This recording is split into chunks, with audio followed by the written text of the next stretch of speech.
Bună tuturor! Pentru cei care nu mă cunoașteți, eu sunt Anda, iar în acest video voi face un mic unboxing. Vă voi prezenta noua mea achiziție, adică această cameră, un Sony RX100 versiunea 5-a. Haideți să o desfacem. Haideți să vedem ce conține această cutie. Avem aici garanția, cărticele cu instrucțiuni,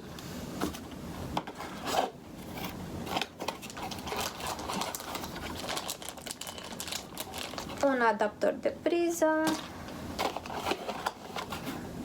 cablu micro USB, camera. Wow! Ce micuță e! Și e super ușoară. Are 299 de grame și mai avem aici și bateria. Haideți să vedem și cum funcționează. După cum vă spuneam, este o cameră super micuță,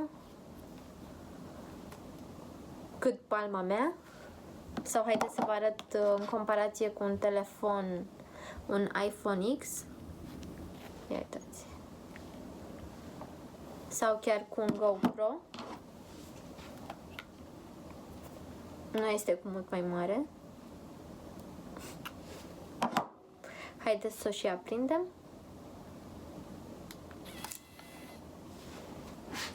Așa arată și obiectivul.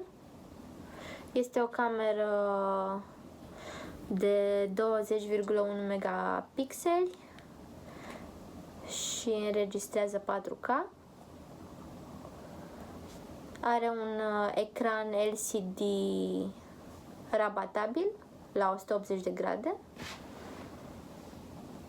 Eu acum filmez cu telefonul meu, un iPhone X.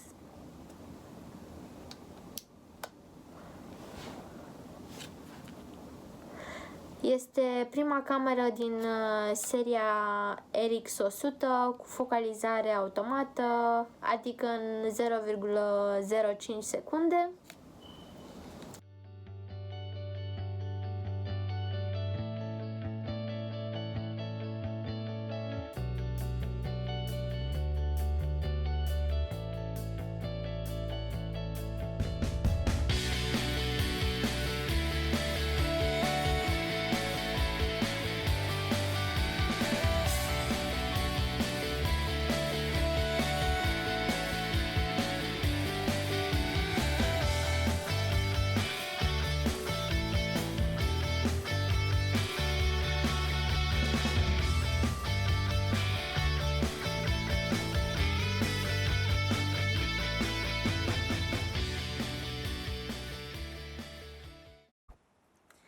Acestea fiind spuse, sper că v-a plăcut acest video, iar dacă aveți întrebări sau chiar sugestii, nu ezitați să-mi lăsați un comentariu.